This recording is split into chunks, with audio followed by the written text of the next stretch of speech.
Welcome everyone to today's seminar in a series of research seminars hosted by Nomadic Labs. My name is Mehdi Bouaziz and I'm a software engineer at Nomadic Labs, focusing on Tezos smart contract language Michelson and static analysis. That's why it's my great pleasure today to introduce Yuki Nishida. Yuki Nishida is a postdoc researcher at the Department of Communication and Computer Engineering in the Graduate School of Informatics in Kyoto University. He got a PhD from Kyoto University in 2020. His research interests include refinement types for statically and dynamically program verification. He has been developing a verification tool and methodology for smart contracts in the Tezos blockchain platform. Today, he's here to talk about this, namely Helmholtz, a verifier for Tezos smart contracts based on refinement types. Please ask questions in the chat box and we will take them after the talk. Here is now Yuki's talk that was recorded in advance for better quality. Hello everyone, I'm Yuki Nishida from Kyoto University, and in this talk I introduce this Helmholtz. It is a verifier for smart contracts in Tezos platform. So this Helmholtz checks if initial and final stacks follow the given specification. As you can see in the right side, we also prepare interactive demo interface in this URL, and I'll show you this website after some brief introduction. So here I remind brief behavior of Michelson program. So as you know, smart contract is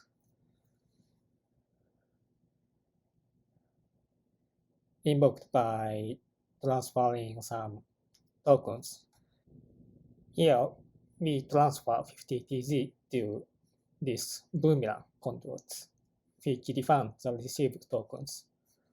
After receiving the tokens and some program argument, here we pass this unit value. Stack is initialized with a pair of this given argument and the original storage value. Then this code section is evaluated.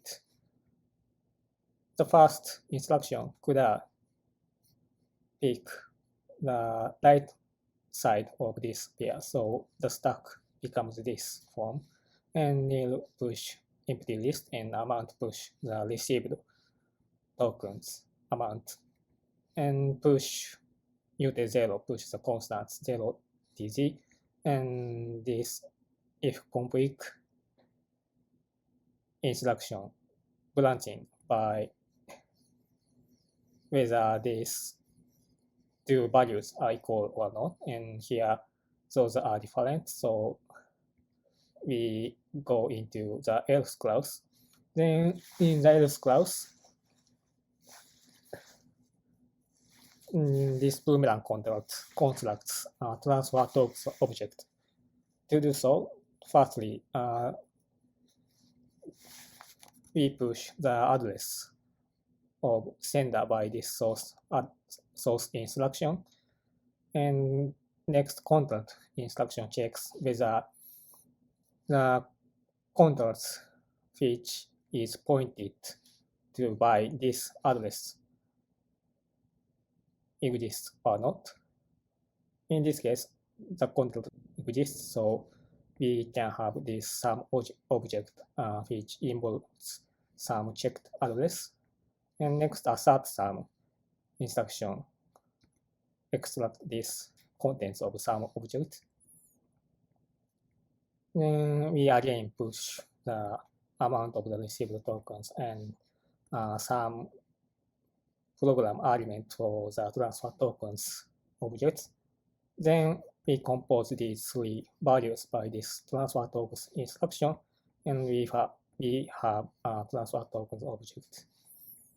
Now we cons these top two values and have the singleton list. Then finally, we pair this population list and new storage values. So now we show some usage of our Helmholtz. So to verify the program, we first annotate a specification we want to verify. So here, these 4 lines are some description of the specification. I explain the details of it after this slide. Next, we execute the Tezos client command with this refinement subcommand because we implement this Helmholtz as some part of this Tezos client command. Now we can obtain the result automatically.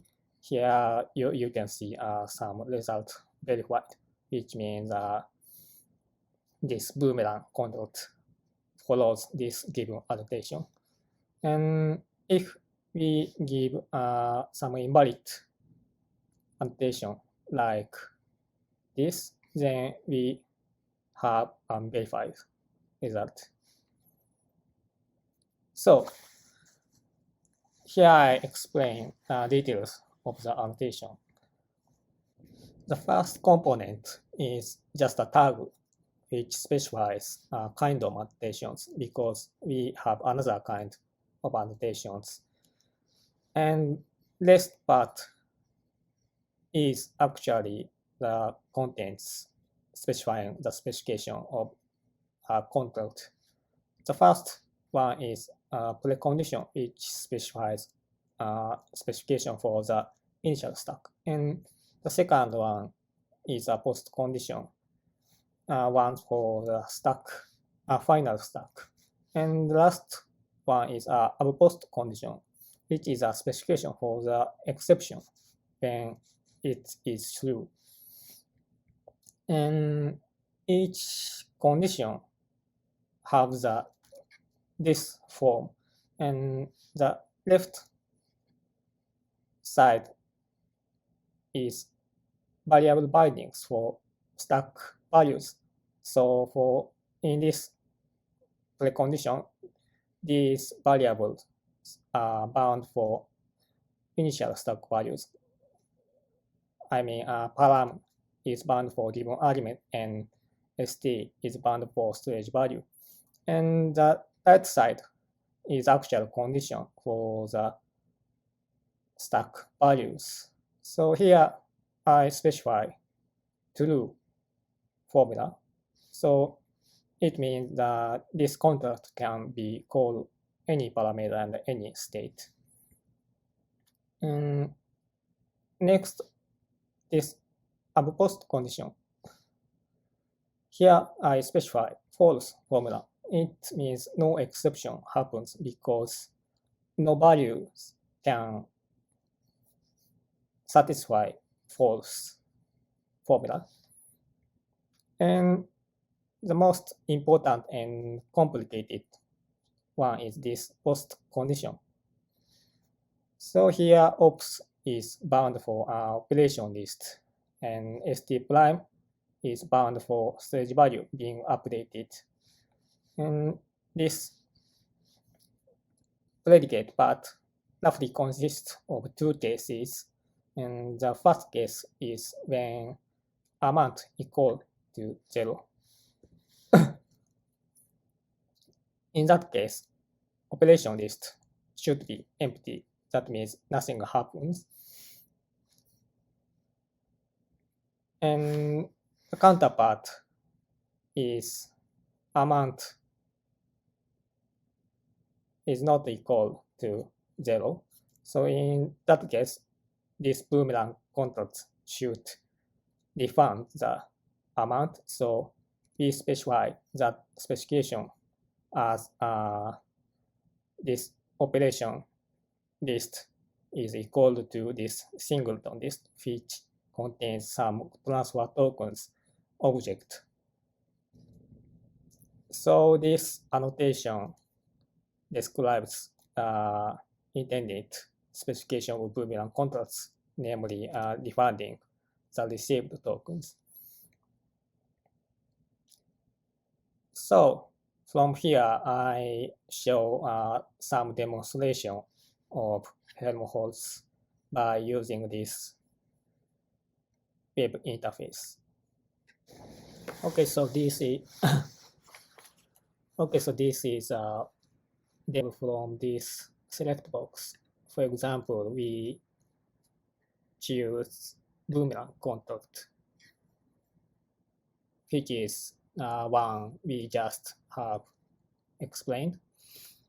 And this text box area is actually the input area of code. And now in here, we can see boomerang code with annotations specifying specification. And now we just push this check button. Then we can have the result in the following output text box. There are some kind of debugging text, but important message is this verified text. So as we have seen, we change this specification as this contact always issues an empty operation list. Then we can have, of course, unverified result. It's a basic behavior of Helmholtz. So we go to another sample code. For example, this check shake contract, which is a kind of wallet contract. That means it supports signature verification facility. So specification is described in here as a comment that says this contract retransfer given arguments to another contract only if the given signature is valid. So that specification is described as this annotation. And in the annotation for the precondition specifies stored address is one of the contracts of which type, parameter type must be string type, because if it is not a string type, here you can see contracts instruction. This instruction returns none, and this following assert some operation issues some exception. So this precondition protect such exception. And this in this postcondition, we specifies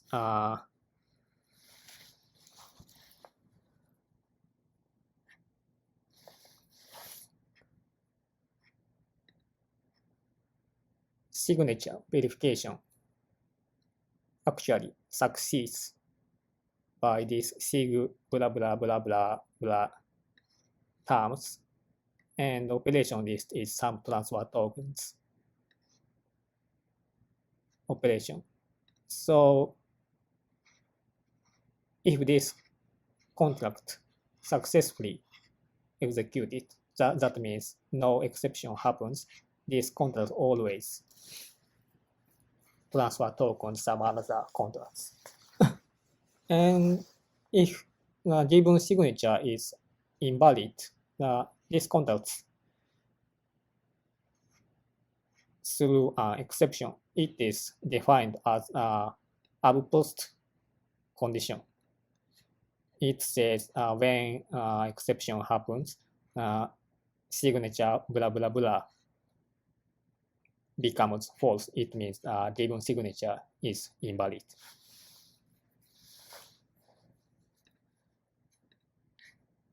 Okay, so another interesting example is maybe this triangular num contract. It is not a practical contract. It's just calculate the summation of the integers from a given argument p to 0.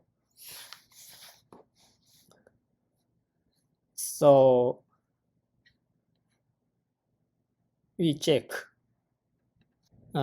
in this point the top of stack, which is bound for S, is actually the summation of given argument to 0. So S equal to n times n plus 1 above 2.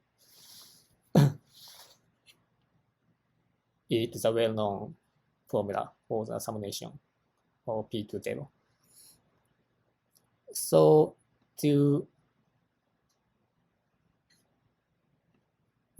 firstly we check the contract. Then it is verified. So we actually have the summation of given parameter in this point. And to verify such a contract, we give a loop invariant as an annotation for loop instruction, which is mandatory for the current Helmholtz. The reason will be explained after this demonstration. From here, I dive into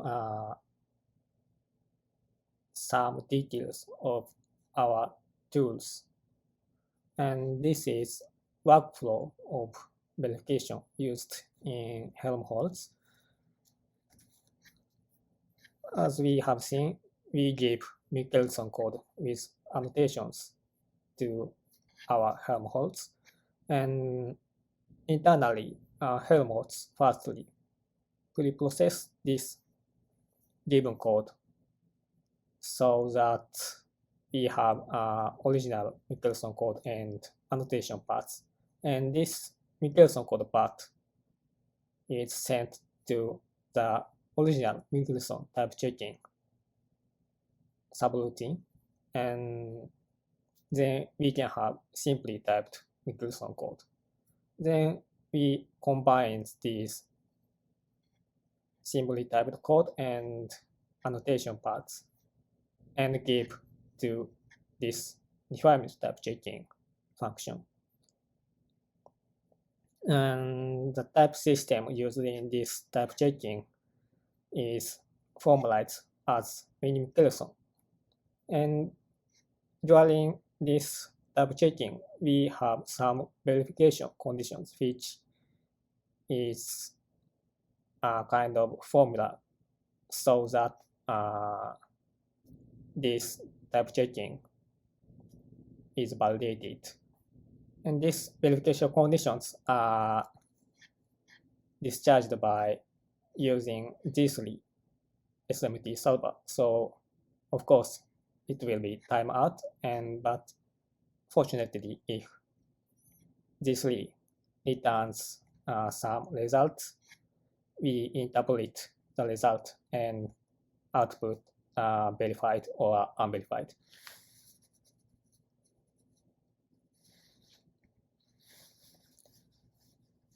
These are the rest of this talk.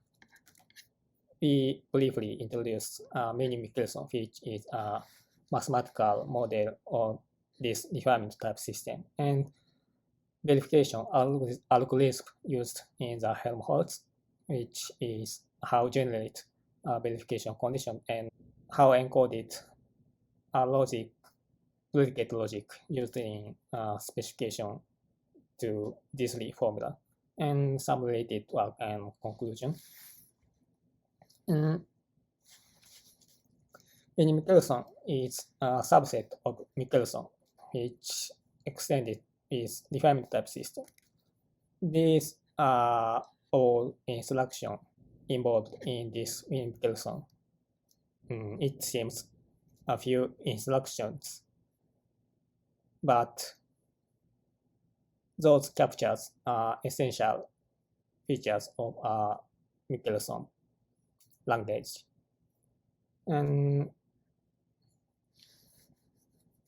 in the Michelson, we define operational semantics, which defines the behavior of program, and refinement type system, which is a type system used for program verification, and some mathematical, we show some mathematical property like soundness property, that is a well-typed program does not go wrong. As you know, Michelson language is simply statically typed language, and that means each instruction has some typing rule like this form, and which specifies what kind of stack before and after I expected for each instruction. So for example, this add instruction, stack type before instruction should be some stack type of which top two values are integers. And after executing at instruction, the stack type becomes integer type follows the original list stack types.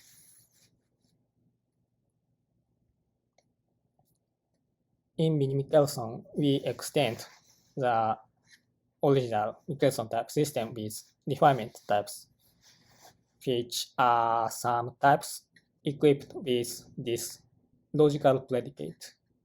So this is a refinement stack type. So this type denote a stack consists from V1 of T1 to Vn to Tn, but also this V1 to Vn must satisfy this logical predicate. So by using refinement stack types, we can develop more detailed typing rules. For example, this is a refinement typing rule for add instruction. For this type binding part, it's same as the simply Michelson typing rule. So important part is this logical predicate part. For the precondition, this logical predicate can be any form because no conditions are required for additional operation. But this postcondition, the predicate part becomes this form, which means the original condition holds, but also this new pushed value z is equal to this x plus y. These are another simple typing rule for pair and unpair instruction. Those are straightforward, like additional instruction. For control structures, typing rule becomes a bit complicated. For example, for if instruction, to type if instruction, we first reasons about then class by strengthening this original condition by x not equal to 0. That means x is true. And we have some postcondition of then class. And in a similar manner, we strengthen by x equals 0 means the top value is false. Then reason about else class. And we also have postcondition. And important point is that these two postcondition must be the same one. Then we can have the postcondition of the original if instruction as the same postcondition. For loop instruction, like if instruction, we reason about this body instruction sequence by strengthening this original precondition with x not equal 0 means loop condition is true. And we have some postcondition, and the important point is that this postcondition is equal to the precondition of loop instruction. It is called loop invariant. And finally, we have this refinement stack type as postcondition of loop instruction. So far, some of you might think this is like for logic, but these are some interesting typing rules for lambda exec instruction, which are for first class functions. For lambda instruction, we reason about the body of lambda instruction from some phi 1, which is a precondition of lambda function being generated. And we have the postcondition of the lambda function as this form. Then we construct the postcondition of lambda instruction itself by this form. The interesting part is this called logical function, which models operational semantics of Michelson. So this predicate of the postcondition means when call this constructed function by some argument and have result, those are bound for this y1 dash and y2. In such situation, we have the condition phi 1 implies phi 2. It is a kind of standard pre and post condition hypothesis for function objects. Corresponding to the lambda instruction, we have the typing rule for exec instruction. It simply push these terms to the precondition, which is just the fact exec calls this x2 function with x1 argument and obtains the x3 result. Combines these two instructions firstly, we can discharge this premise of the implication and can have the phi1 implies phi2, which is the intended hypothesis for the condition for lambda function objects. And this is one of the theoretical results, namely soundness. That is, if program is well tapped and we execute this program starting from S1, which is of this precondition, then we have some result S2. Then this result is always satisfies this postcondition, which is desirable properties for refinement type system. Okay, now I explain some verification algorithm of Helmholtz briefly.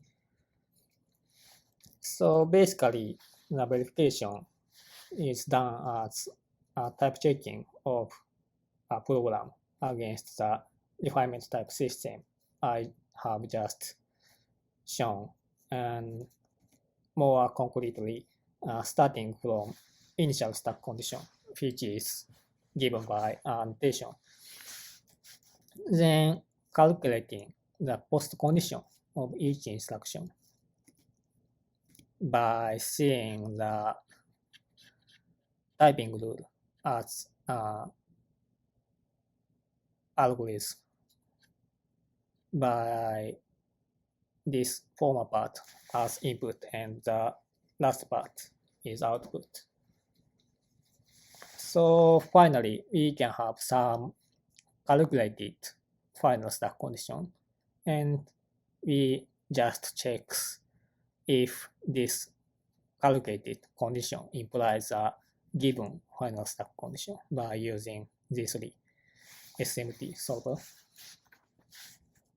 So I just demonstrate behavior of the algorithm using this simple control, which just add the given integer to the storage value. So firstly, we transfer this annotation to the logical formula. Then we starting from this refinement type, we calculate the post condition of ampere, and the typing rule for ampere is this, so we can easily have the post condition by simple syntactic operation and have this post condition. Here phi1 is this formula, and for the same manner we have each post condition of these instructions eventually. And finally, this last refinement type is a final stack condition. So we check if this phi5 implies phi6. Phi6 is this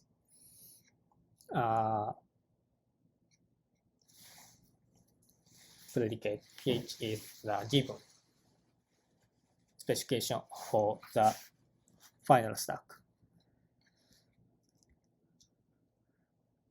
And some instruction needs special treatment. That means post condition can't be directly obtained by the typing rule. For example, if instruction post conditions for then class and else clause must be the same, but in general, of course, those can be different. So in such a case, we take logical disjunctions. It is admissible because always phi1 implies phi1 or some formula, and phi2 implies some formula or phi2.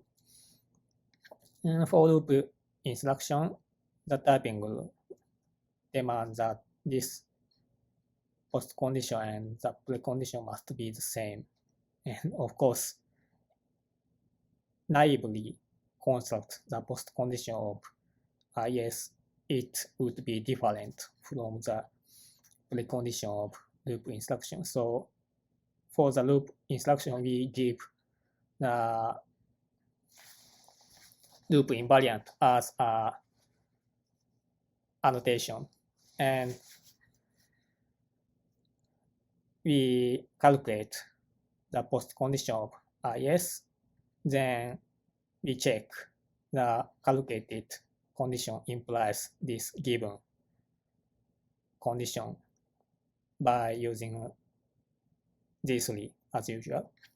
For lambda instruction, we also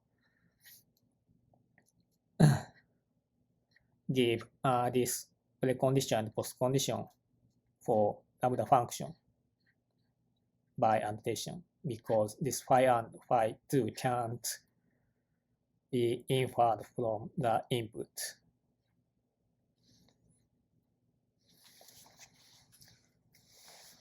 Michelson is a quite subset of Michelson, so many instruction does not formalize in the system. But of course, in the implementation, we implement a type checking rule for the instruction respecting the Michelson refinement typing system. For example, amount instruction can be defined as this rule. It is quite straightforward. That means pushed values equal to some amount variable, which is some special logical constant models received tokens amount. And for example, SHA-256 instruction, it is also implemented as a straightforward manner. It just equalizes pushed value is to SHA-256 of x. And these special logical functions are treated as function symbols on first order logic. That means those are treated as interpreted functions in this three. So as a drawback, there are some limitation in the current Helmholtz. That is, for example, Helmholtz blames the following program, which is just a program do nothing, but important part is the postcondition of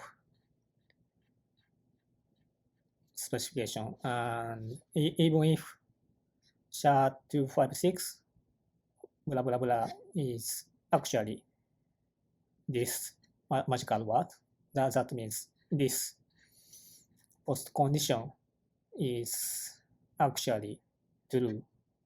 In such a case, Helmholtz even blames the following program. This is because we give few axioms for the uninterpreted functions. In here, for example, we give no axiom to this SHA-256 logical function. So G3 can take identity function as a model of this function symbol.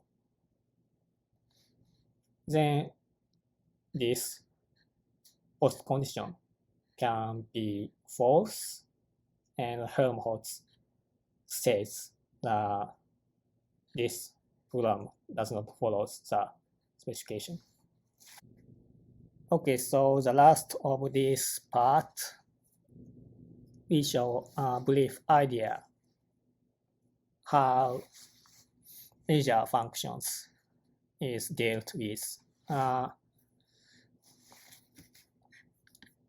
This measure facility is originally proposed by this work. If we declare a measure function, for example, like len function, then firstly, Helmholtz defines len as a function symbol of predicate logic, and then strengthen the predicate part of the typing rules which related to the list data structure. For example, here cons instruction by this condition which is occurred in here. That means cons instruction cons these two x and y. So z is x cons y, and then z equal 1 plus then y. It comes from here. So here is some limitation of measure functions of current Helmholtz.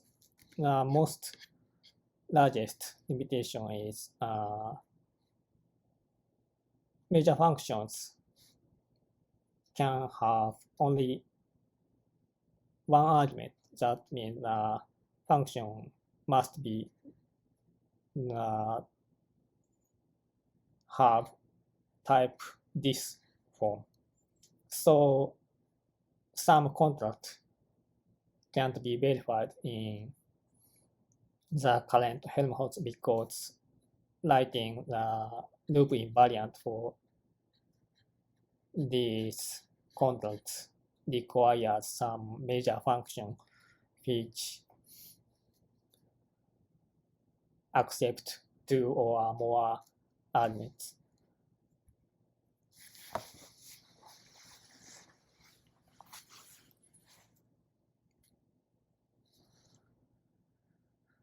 Okay, so these are some related work for verification. The first one is a Michiko project, which is a Coq library formalizing Michelson program language. So we can use this language to reason about Michelson program by using Coq proof assistant system. And the second one is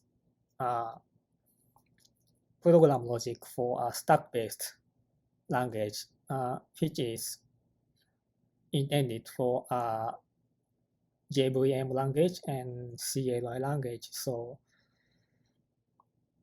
it supports jump instructions, more primitive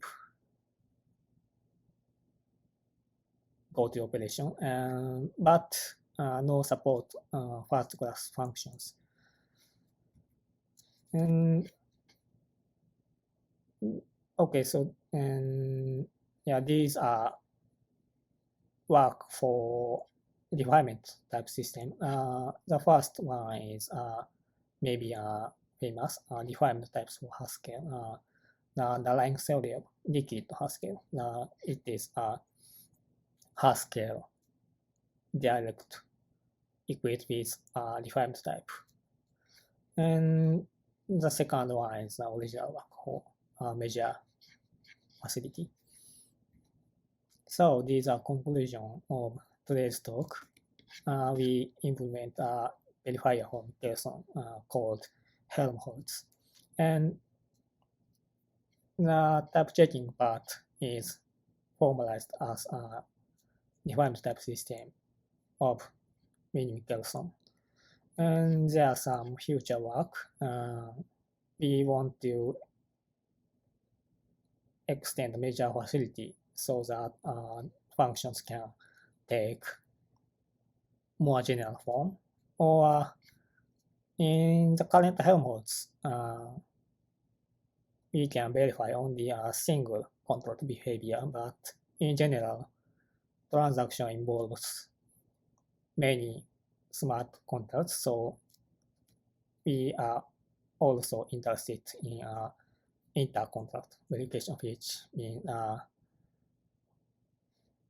verification for whole transaction behavior. So here is URL of our demo website. Please try this if you are interested in. Thank you. Thank you, Yuki, for your talk.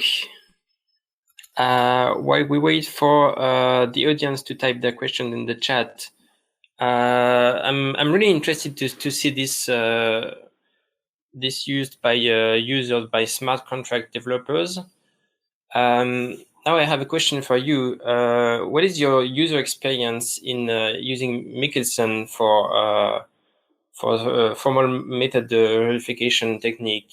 What I mean is Michelson was designed to be easy to write an interpreter and a type checker for it, and that would be formally verified. And you wrote like a type checker, but it's for enhanced typed. So what is your user experience in using such technique on Michelson?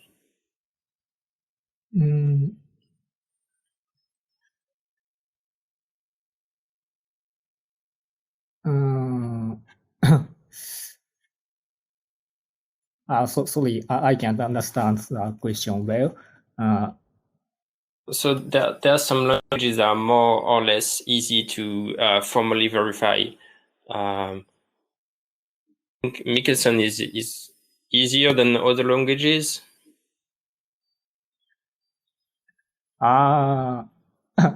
Your question is verification for Michelson is easier than another language, right?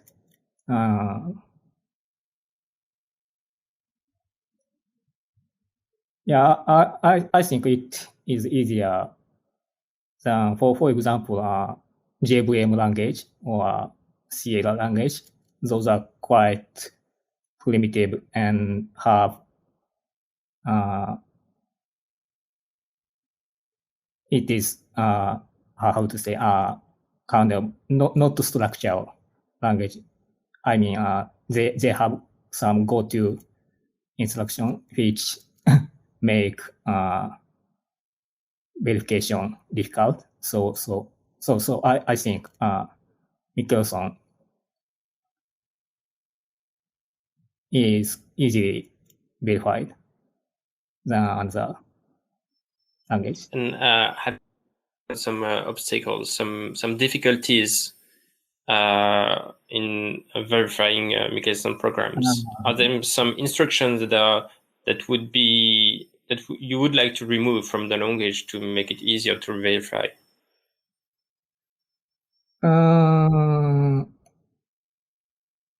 We support almost all instruction in Michelson, but not yet for map instruction. You will know.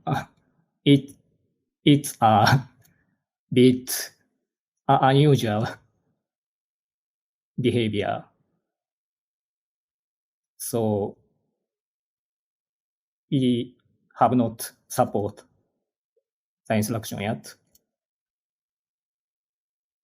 It requires some to understand how to deal with the universal quantifier in the mapping.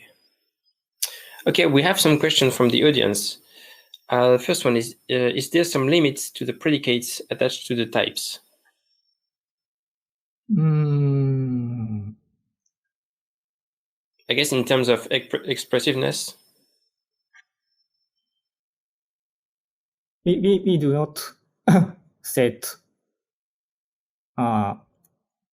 restriction for the predicate. So you can write any predicate as far as it follows the syntax of first order logic, but of course, in general, it is undecidable to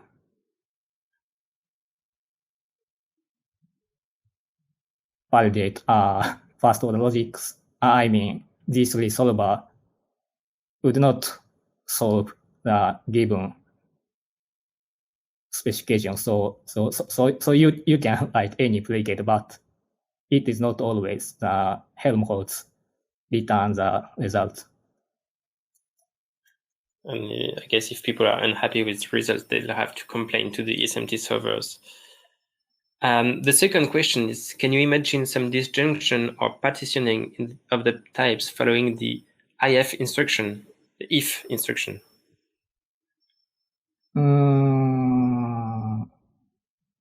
If I remember correctly, on slide 20, you introduced the function after if, so it's already what you do, isn't it? Yeah, I just take a disjunction of predicate part of then class postcondition and else class postcondition, and I think it is enough for our refinement type system because simply stack type part must have the same form for the then and else class. It is supposed by original Michelson type system. Yeah, I guess. Yeah, indeed. So third question is, what is the fragment of these three you are using to express your proof obligations? Yeah, honestly speaking, we are not experts over these three solvers, so we are not carefully take care about some decidability of logic giving this solver.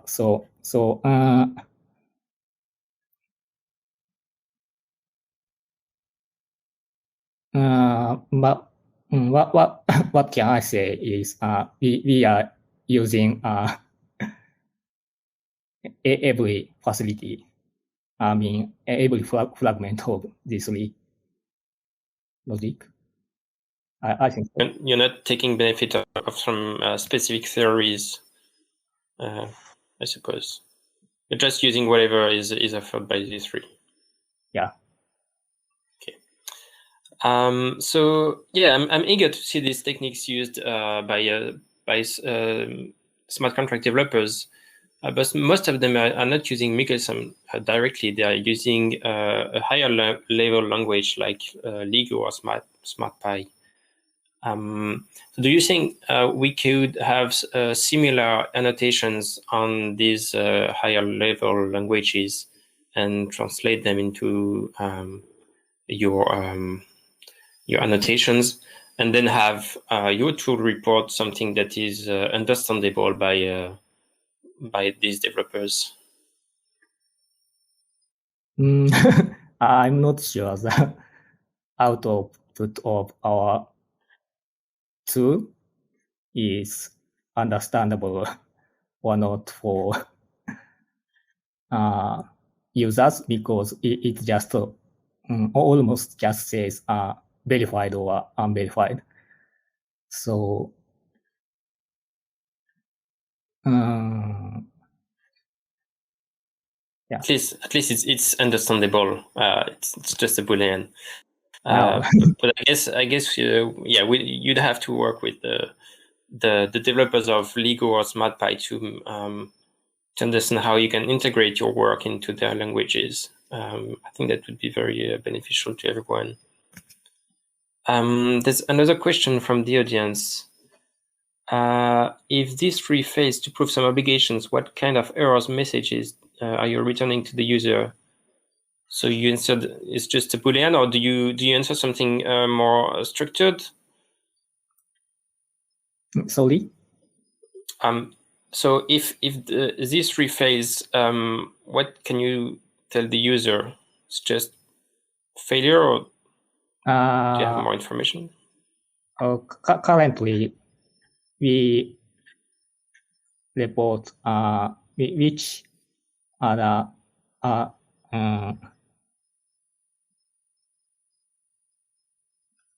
which annotation is failed by this solver. So we know which annotation is wrong, but we have no information more than that things. And so you don't produce counterexamples like the cigar techniques? Or you do?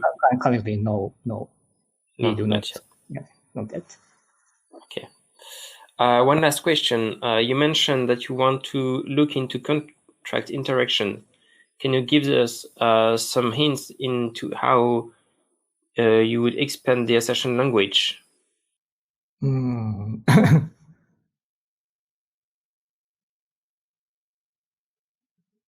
Yeah. When you have several contracts interacting, do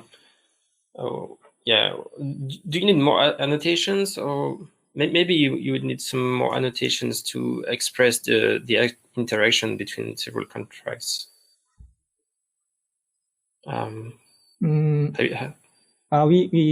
currently we just focused on a single contract, so we have no primitive describe some interaction between smart contracts. So our tool just checks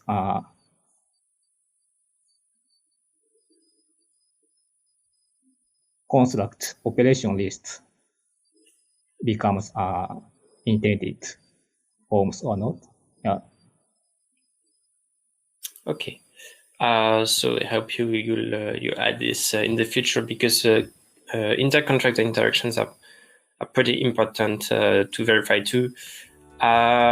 So we'll stop here because we're out of time. Thank you very much, Yuki, for your talk. Thanks everybody for attending the session. The next session will take place Tuesday next week on the 27th of April. And we will welcome Kelly Hanson from Supranational about the VDF Alliance. I hope to see you next time. Bye-bye.